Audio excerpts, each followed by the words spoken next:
it is not about the big mountain that we see in front of us and like, oh my God, how am I going to ever get there? It's too big. No, it's about, okay, this is the mountain I want to get to, but I'm right now here. And what is the next step that I can take to get up that mountain?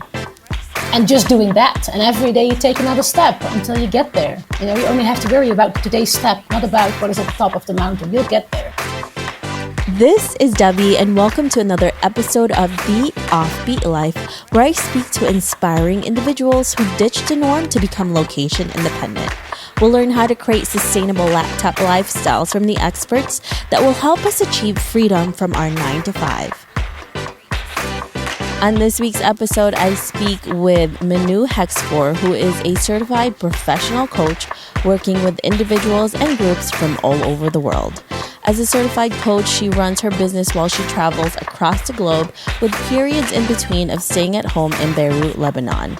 Combining her work and life experience, Minou became a professional traveling coach who supports internationals, nomads, and expats to be powerful, authentic leaders with a happy and fulfilling family life. Listen on to find out how Minou travels the globe as a professional coach. Hey everyone, thank you so much for joining us today. I'm here with Minou. Hey Minou, how are you? I'm very good. Thank you very much for having me here with you today.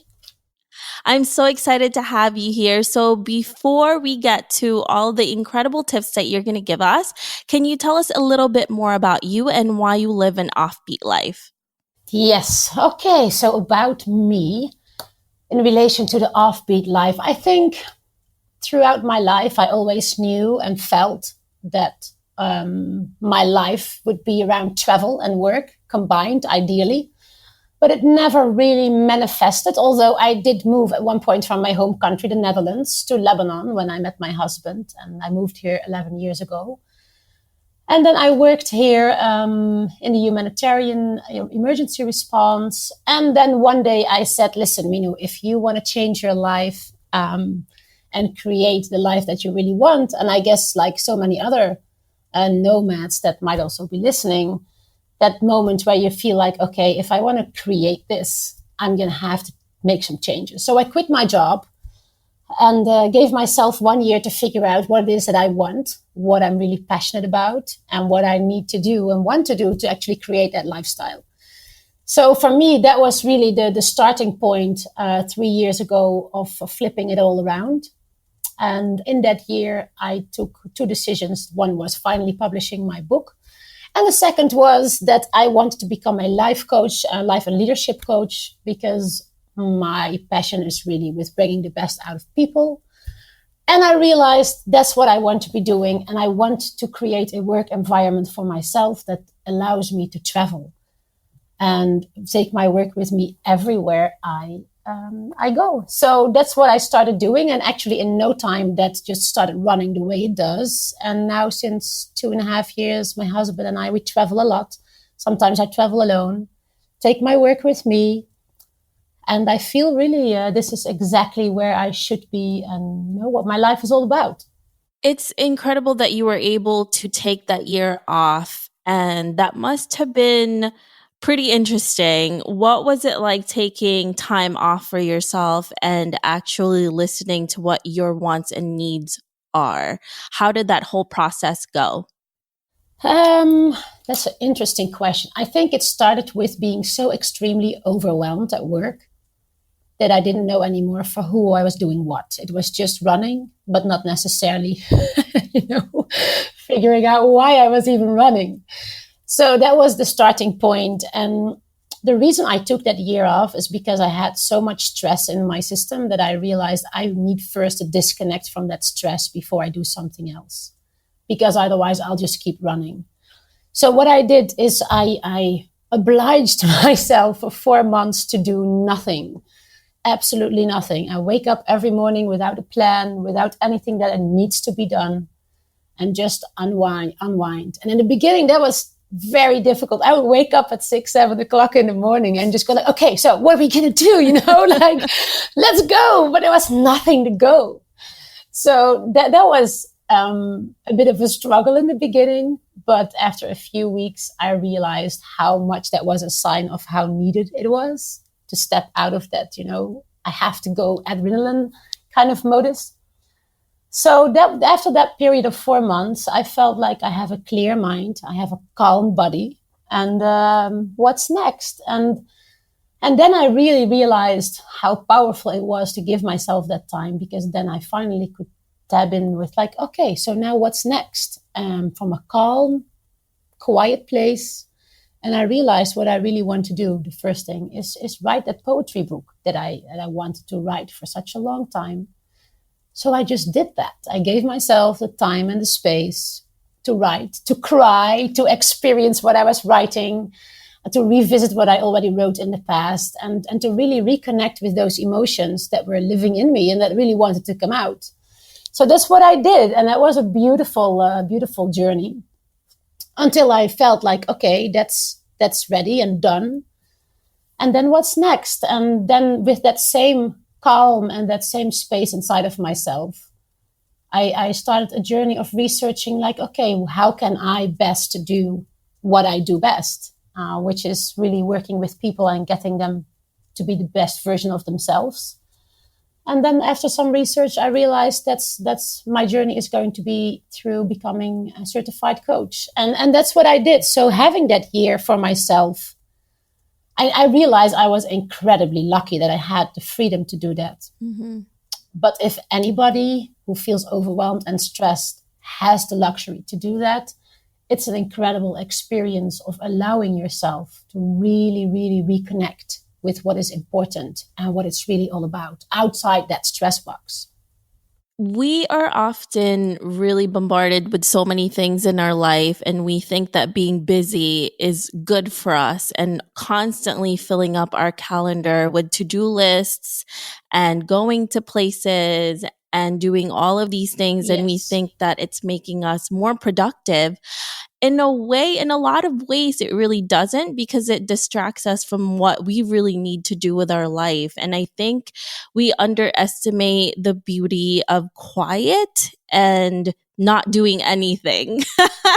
Because we Absolutely. Right? Because we automatically think that if we're not doing something, we're lazy, or if we're resting, or we give our time to take a nap sometimes, like we think we Absolutely. are doing something wrong, and we feel guilty about resting our body. And I'm not saying that you should do this every day, all day, and not just do anything. But like what you did, Minou, is to listen to your body. You were stressed out. You did a lot of work for so many years. And sometimes like our body really needs that. And for us to really get to a point where we are happy, we need to rest and listen to ourselves. Absolutely. Absolutely. And I think, what you said about doing things, why do we do that? Because we feel that we achieve something when we're busy, when we're doing things. But half of the time we're just working down, a task list or a to-do list with things that we're trying to get out of the way so we can get to what we think is really important, without realizing that the only thing we're doing is just adding stuff to the list and creating a longer list. But actually coming from that crisis management, right? Like, oh, there's so much to do. Instead of, what if I just stop doing all that and really focus on what is really important to me? Yes, absolutely. You reminded me of something nice when you said about being stressed all the time. The first decision I took when I started my own business is every morning I get stressed when I know I have to get up early and do things. I am not an early bird. I don't mind working until 10 o'clock in the evening, 11 o'clock, but I hate waking up feeling I have to move because things need to be done. So the first decision I took was I do not work in the early morning, and I have breakfast in bed, and I have no clients before 11 o'clock. And instead of, trying to put myself in that box of I have to get up early and I have to get stuff done. No, I don't. I do what I want. So I have breakfast in bed every morning and coffee in bed. And around 10 o'clock, I get up and my day starts. And that just works perfectly because I have no more stress to start with. Yeah.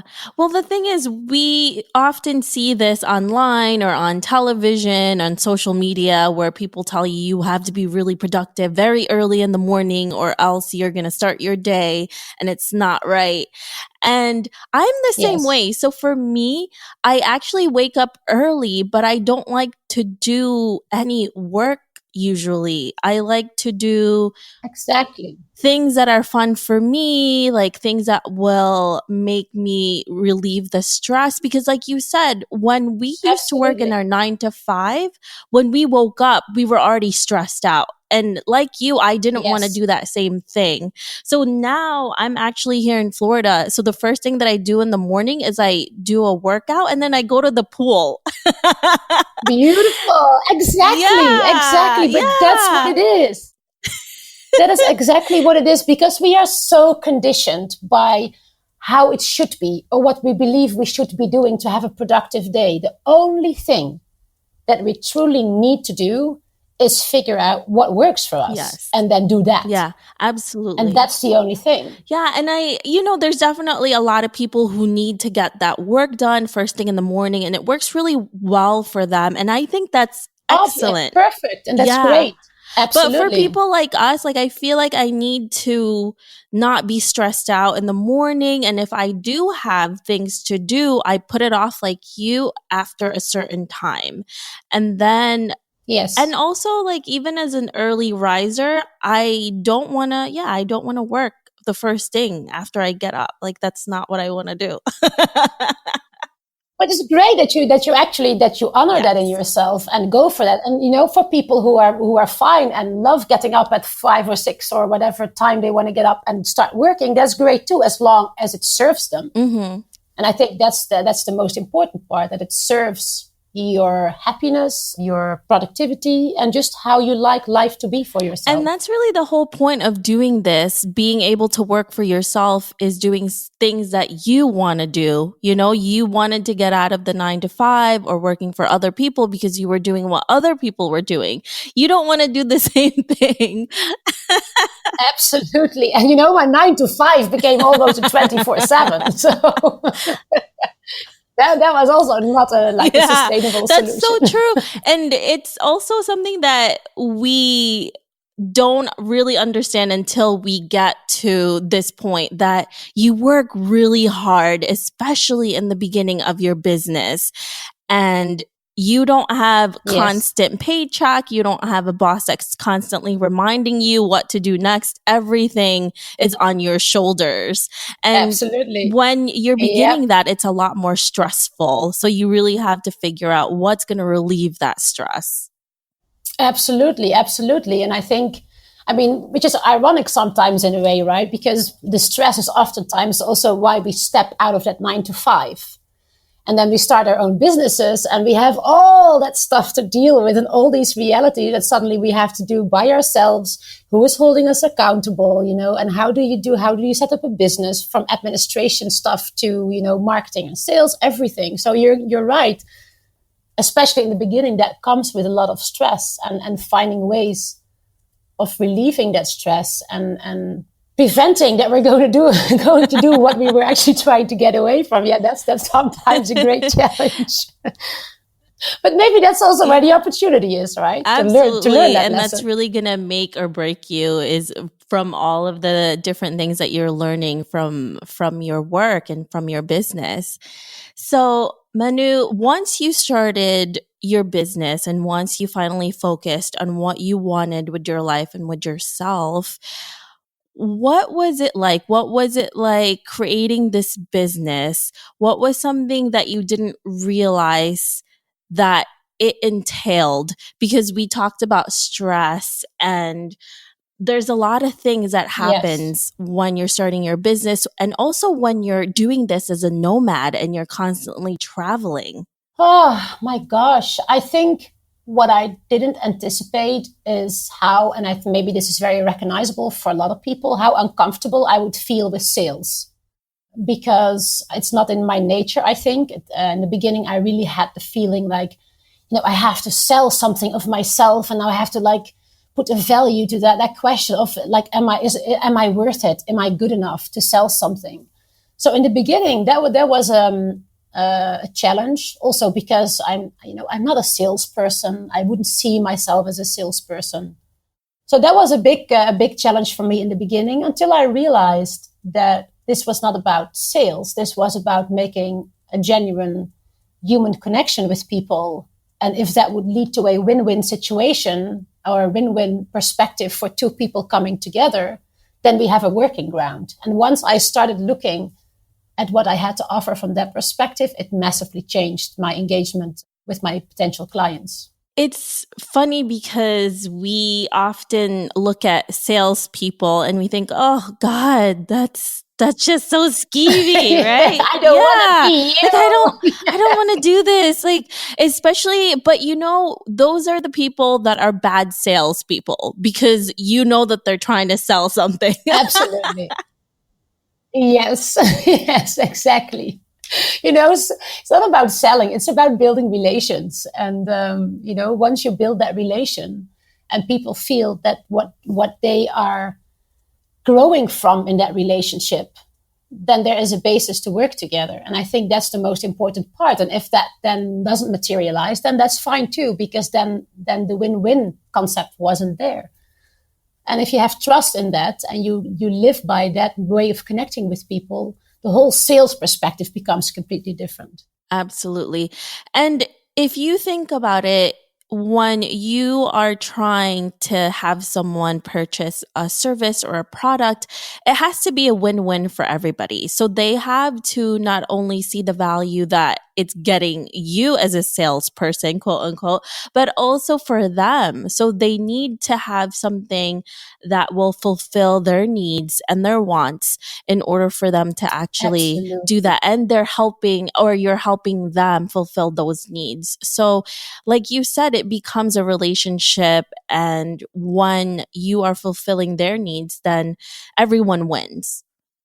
Absolutely, absolutely. And I think that's the whole point of it, that you have to, that you offer something that people connect with, and that for them makes sense in their lives, and therefore they want to connect with that. And then indeed you have that win-win situation. Because who wants to, for me as well, I wouldn't want to work with people who don't see the value in what I do. So it's about those two people meeting together, or more than one, or more than two, meeting together and actually bringing that win-win situation up and moving it from there. Yeah, absolutely. Yeah. Now, Minou, you talked about taking the year off, and now you have this business. You're a life coach. How were you able to create income from the start of your business, and how do you continue to create income today? And also, how were you able to take that year off? Give us your tips, girl. Oh, let's see. So first of all, how to create that year off. I think how to create that year off, I strongly believe that everything you do starts with an intention. Nothing will change if you do not change it. So if you want to have that year off, vision for yourself what that year looks like, even if you don't know exactly what you're going to be doing in that year. But if you want to have that, take that year off, make a plan of how you are going to provide for the resources and whatever it takes that you need to actually take that year off, and then start from the beginning.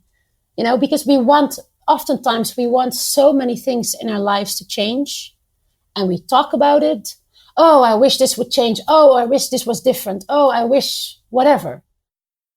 But the only way anything will manifest is actually by taking the first step and knowing where you are going, and taking the next step and the next step. So I think that is a crucial aspect of creating anything.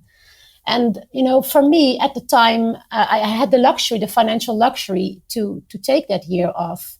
But still, if I wouldn't have made it happen, it wouldn't have happened. And I think, I could have stayed in the job where I was for God knows how long, but it took the change in me to come to the point like, okay, this is the moment. Now I'm going to step out of it and take that year. So if you don't have the financial resources to do that, but you do want to take that year or those 6 months. It doesn't have to be a year. It can be any time that you feel that you would want to take for yourself. Then define what you need to create it and start creating it. Yeah, I think we also underestimate ourselves and what we're capable of. And even like you said, just doing little things to get to the point where we want to be, because we often think that we have to do everything all at once. And there's a timeline. Yes. And, you know, again, it's that busyness. Like we need to constantly be doing something. And even just one little thing every day, it really accumulates to something bigger. And you never know what you're going to be able to achieve, even if it's just saving a little bit of your paycheck every month or every week or. Absolutely. And that is it. It is not about the big mountain that we see in front of us and like, oh my God, how am I going to ever get there? It's too big. No, it's about, okay, this is the mountain I want to get to, but I'm right now here. And what is the next step that I can take to get up that mountain? And just doing that. And every day you take another step until you get there. You only have to worry about today's step, not about what is at the top of the mountain. You'll get there as long as you keep going. Absolutely. And it's funny, sometimes I look at my friends who are really successful in their industry and I'm like, oh my God, how do I get to that point? And then I realize that they've been doing it for like 10 years. And I'm like, wow, it took a long time for them to get to where they are now and to reap the benefits that their hard work led them. And I think we often just see what's in front of us and we don't see all the struggle that people go through to get to where they are. So we definitely underestimate that as well. Yeah, I believe so too. And I think this whole culture of, and especially of course with social media where we always see all the shiny, polished pictures and the fantastic quotes, but we don't see the pain and the, and the struggle and the growth process, the inner growth process that people have to go through with themselves to actually get where they are. You don't put it on your Instagram account. You don't put it on your Facebook. Like, today I'm really pulling my hair out of my head because I'm frustrated with myself and I'm such an asshole. So, no, you don't do that, right? We say on Instagram, we say, oh, it was such a shiny day on the beach with the palm trees. And like, yeah, okay. But there's work and there's sweat and there's fine tuning and there's change. There's so much behind being successful. Absolutely. You're absolutely right. Yeah. And usually it's more struggles than wins that happens in the background. Yes. The eventual beautiful Instagram picture or the beautiful whatever it is that we achieve, that's the end of a certain trajectory that we go with ourselves. But there's a lot of that of stuff in front of that before Absolutely. that. So now, how were you able to create income with your business from the start, and how do you continue to do that today? Initially, how it actually started is that my previous professional network was for me the starting point for reaching out with my business. I used to work for a humanitarian organization that worked with children affected by war. And here in Lebanon, I was responsible for the development of the country program, the content of it. So I worked a lot with international non-governmental organizations, with UN organizations, different ones.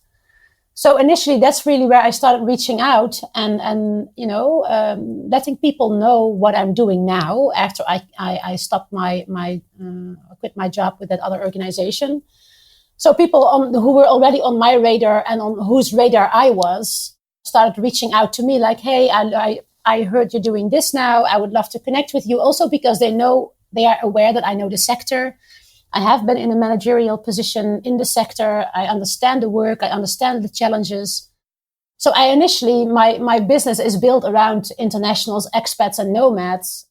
And my network had a lot of those people in it. So, and I think, it's interesting because I think often when we start something for ourselves, we kind of feel awkward about ourselves. We feel weird about ourselves. Like, what are my friends going to say? And my family and all those people what are they going to think? Oh my God, what is she doing? We have a lot of thoughts about ourselves when we just start something new. And I realized from the beginning, Minou, if that's what you're going to be doing and then avoiding the vast network that you have just because you're afraid what they might think, you're going to miss out on a lot. So I decided from the beginning, I'm not going to make that mistake. I don't care how crazy people think I am or what the hell am I saying. Even sometimes I don't know what I'm saying myself, but I'm going to put myself out there. This is what I do, and I believe in what I stand for, and I believe in the power of change. And that's what I'm going to be all about. And it worked. It worked. I've put it out in my network, also my personal network, and it just started rolling. I feel like I've been on a wave actually for 2 years, and it's just, I've been lucky that I didn't have to go like in that diehard sales modus that we talked about earlier. But it was really about connecting with people from an authentic place, from a real place, what I'm all about, and connecting from there with other people. And that's really where my clients come from. So let's fast forward to 50 years from now, and you're looking back at your life. Yes. What legacy would you like to leave, and what do you want to be remembered for? It is so funny you asked me that question, because I was asking myself that question before I talked with you. And why? Because I address the question with the people that I work with, because eventually, what is this life about? This life is about that moment when we are 80 years old or 90 years old, or maybe even older. That would be great. And we look back and we say, you know what? I did it all. Everything I was passionate about, everything I wanted to create, what I wanted to connect with, what I wanted to experience is actually became part of my life, versus looking back and say, oh man, I wish I did things differently. And so for me, 50 years from now, I am not sure what it would look like, but I do believe that I will look back and think I did what I wanted to create in this life. And I think the legacy, or maybe not a legacy, because that's a big word. If people would think back of me, I would love people to think back of me, the time that I connected in my life with Minou was a time that mattered. It was a time of change, and not change, I'm going to stop doing this or start doing this, but real sustainable change in the lives of people, in connecting with who they truly are and what they want to be, and create what they want to create in life. And I really hope that is what I will continue to contribute to for people, be that on the professional development level or be that on their personal lives or both. But that people really think back as their time with me as a time of sustainable and real change in their lives, the way I have done that in my life, I think. And I really want to give that to other people as well. Yeah. And it's great that you are a coach, a life coach, because that's what you're trying to give every day when you do your work. So definitely correlates with everything that you're doing. So can you tell us what you're working on currently that is really exciting to you? Oh, that's an exciting question, actually. So that's a great question, because actually I'm launching a brand new Inner Circle Mastermind later this year, to really delve deeper, in particular, into self-leadership and organizational leadership, be it for entrepreneurs or managers in an organization, business owners. So that's actually still a bit of a secret. So it's the first time I'm talking about that, which is great. But that will really focus on taking self and others' leadership to the next level, and really looking at how we can create sustainable change in our behaviors and in the effectiveness of what we do in life. So that's the new thing I'm working on, and that's coming in the last part of 2019. Yes, very exciting. Anything that has to do with communication, networking, emotional intelligence, a lot of things are coming. That is really exciting. And also, I'm really excited to do the extended interview with you as well, Minou, because you're going to tell us how someone can also become a certified coach, which is really exciting because I know a lot of people are interested in that. Minou, if our listeners want to know more about you, where can they find you? They can find me on my website. My website is MinouHexspoor.com. So there you can really find more about the life and leadership coaching that I provide, team coaching, group work, and anything you want to know about me in relation to my work. And you can also find me on Instagram at the.nomad.coach. So the Nomad Coach. where you can actually see a combination of my life and my work, because I think the two come very much together. And then also on Facebook, I have a group called Global Nomads, where people come together just to be supportive for one another and connect. Perfect. Thank you so much for joining us today. I really appreciate all of the tips that you gave us. Thank you very much for having me in your program. And it was really wonderful having a conversation with you. I hope you enjoyed this interview with Minou. Make sure to visit theoffbeatlife.com. Again, that's theoffbeatlife.com to get the extended interview with Minou, where she shares how to become a certified coach. Hey Offbeat family, I really appreciate you listening to this episode. I would love to hear more from you and what you think of the podcast. Suggestions on guests, topics we can discuss, or maybe you just want to be friends. Why don't we chat some more on Facebook at The OB Life, or send me a message at hello@theoffbeatlife.com. I can't wait to hear from you.